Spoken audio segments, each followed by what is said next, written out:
چار پانچ نکاتی ایجنڈا ہے کہ جس پر بہت مسلسل غور ہو رہا ہے، یورپ کے اندر ہو رہا تھا، اور ان کو سمجھنا ضروری ہے۔ یہ سٹرینڈز ہیں جو کہ ایک رسی کے اندر جیسے کہ ہوتی ہیں لڑیاں، ان کو آپ بٹ دیتے ہیں تو رسی بنتی ہے۔ تو لڑیاں کون سی ہیں؟ نمبر ایک، یہ جو حیثیت حاصل ہو چکی ہے امریکہ کو سول سپریم پاور آن ارتھ کی، اس کو کیسے برقرار رکھا جائے۔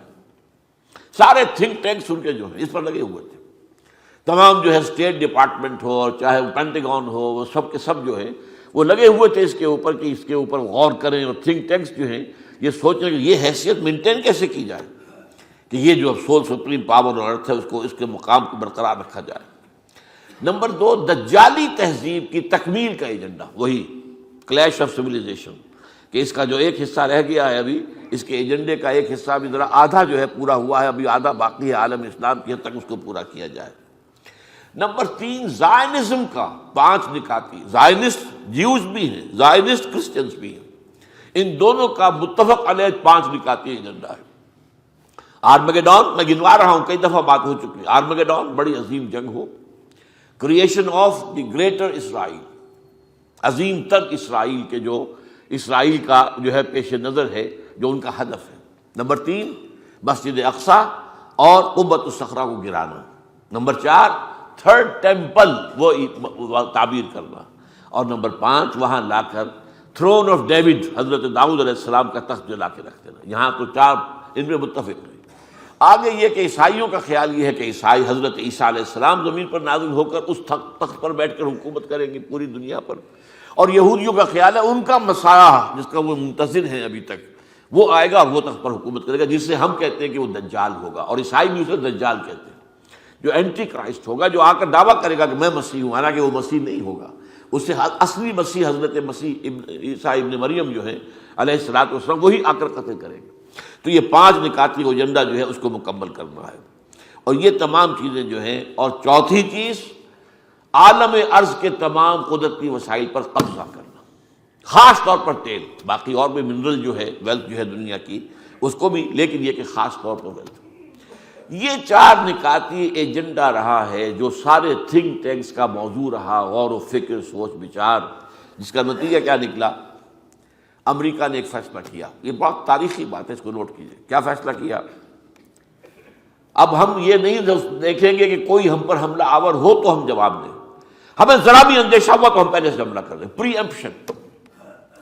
ہمیں کوئی فکر نہیں ہے، نہ عالمی رائے عامہ کی کوئی فکر ہے، اور نہ ہی ہمیں کوئی یونائٹڈ نیشن سے کوئی سروکار ہے، وہ مکتی رہے جو مکنا ہو اسے۔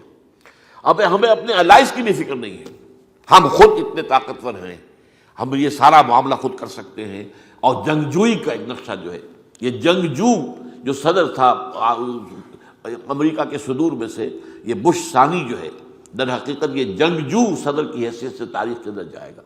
اس نے باقاعدہ جو ہے اس کو اصول بنا کر، اور اس کے لیے یہ ہے کہ انہوں نے ایک بہانہ بنایا، پرل ہاربر کا گویا کہ دوبارہ معاملہ جو کیا ہے، جس طریقے سے دوسری جنگ عظیم کے بعد پرل ہاربر کے حادثے کے نتیجے میں امریکہ جو ہے وہ جنگ دوم میں شروع ہوا تھا، جنگ عالمگیر جنگ دوم میں، اسی طریقے سے انہوں نے اب خود اپنے ٹوئن ٹاورز کو گرایا تاکہ غصہ پیدا کرے، اور الزام لگا دیا القاعدہ اور اسامہ ابن لادن پر، اور اس کے لیے کہ اس قدر جوش اور خروش پیدا کر دیا، انتقام کا جذبہ، کہ پھر اس کو ان کو ہر طرح کی جو ہے وہ سینکشن جو ہے مالی اخراجات کی وہ ملتی چلی گئی۔ یہ سارا معاملہ انہوں نے کیا اس کام کے لیے کہ اس اپنے ایجنڈے کو پورا کریں۔ اب نوٹ کرنے کی بات کیا ہے، اس کا سارے ایجنڈے کا سب سے پہلا ہدف کیا ہے؟ عالم اسلام، تو میں بیان کر چکا ہوں کیوں۔ نمبر ایک، نزلہ بر عضو ضعیف بھی ریزت، کمزور یہی ہے، عالم اسلام بھی کمزور ہے۔ نمبر دو، تیل کے عظیم ترین ذخائر اس کے قبضے میں، اس کے قدموں تلے۔ نمبر تین، دجالی تہذیب کا جو آدھا حصہ بھی رہتا ہے تیسرے پردے کا، اس کے راستے میں رکاوٹ یہی علاقہ ہے، یہی پر ہے ابھی وہ تہذیب جس میں عورت کا معاملہ عورت ہے، مرد ہے، عورت کا اور دائرہ کار ہے، مرد کا اور دائرہ کار ہے، عورت کے کچھ اور فرائض ہیں، مرد کے کچھ اور فرائض ہیں، عورت کے کچھ اور حقوق ہیں، مرد کے کچھ اور حقوق ہیں۔ وَلِلرِّجَالِ عَلَيْهِنَّ دَرَجَةٌ، مردوں کو عورتوں کے اوپر ایک فوقیت کا درجہ حاصل ہے، یہ قرآن کہتا ہے نا۔ یہ تو ساری نفی ہے۔ آج جو کہا جا رہا ہے کہ بالکل برابر ہر اعتبار سے، بالکل بکواس ہے، برابر نہیں ہے۔ اللہ تعالیٰ نے بنایا ہے، اللہ نے فرمایا ہے وَلِلرِّجَالِ عَلَيْهِنَّ دَرَجَةٌ الرِّجَالُ قَوَّامُونَ عَلَى النِّسَاءِ، یہ سارا قرآن مجید کا فلسفہ ہے۔ تو اس کو بھی مکمل کرنا ہے۔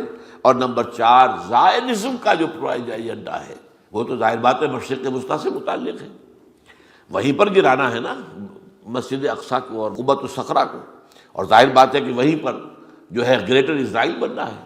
یہ سارے ممالک اسی میں آئیں گے نا، عراق بھی آئے گا جو ان کا نقشہ ہے، پورا شام، جو شام کے یہ حصے ہیں اب جو، ورنہ یہ پورا ایک ملک ایک شام تھا۔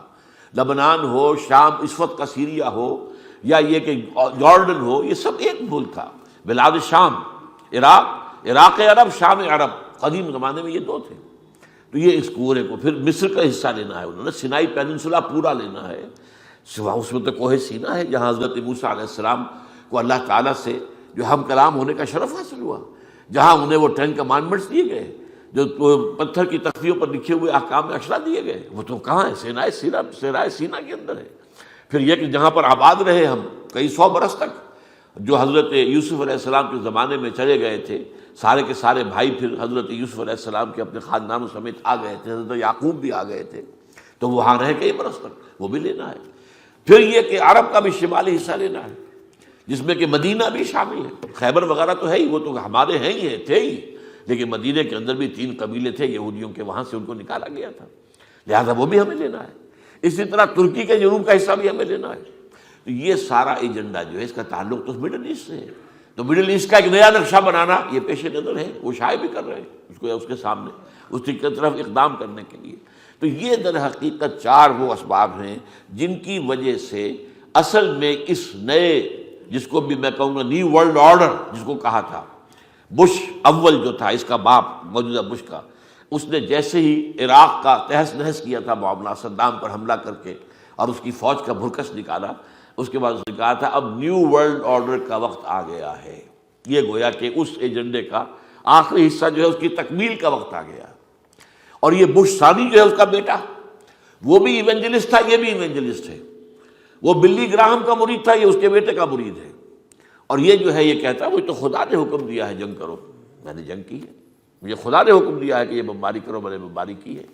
یہ بڑا کٹر قسم کا عیسائی ہے، اور اس نے، یہ میں پچھلے جمعے میں آپ کو بتا چکا ہوں، 2005 عیسوی میں 40 ارب ڈالر اس نے دیے ہیں، جو کہ یہ عیسائیوں کی مذہبی تنظیمیں ہیں، وہ زیادہ جو نیو کونز والے کہلاتے ہیں، اور جن کا معاملہ جو ہے ایونجلسٹ کہلاتے ہیں، بورن اگین کرسچنز کہلاتے ہیں، یہ لوگ جو ہیں 40 ارب ڈالر اس نے دیا۔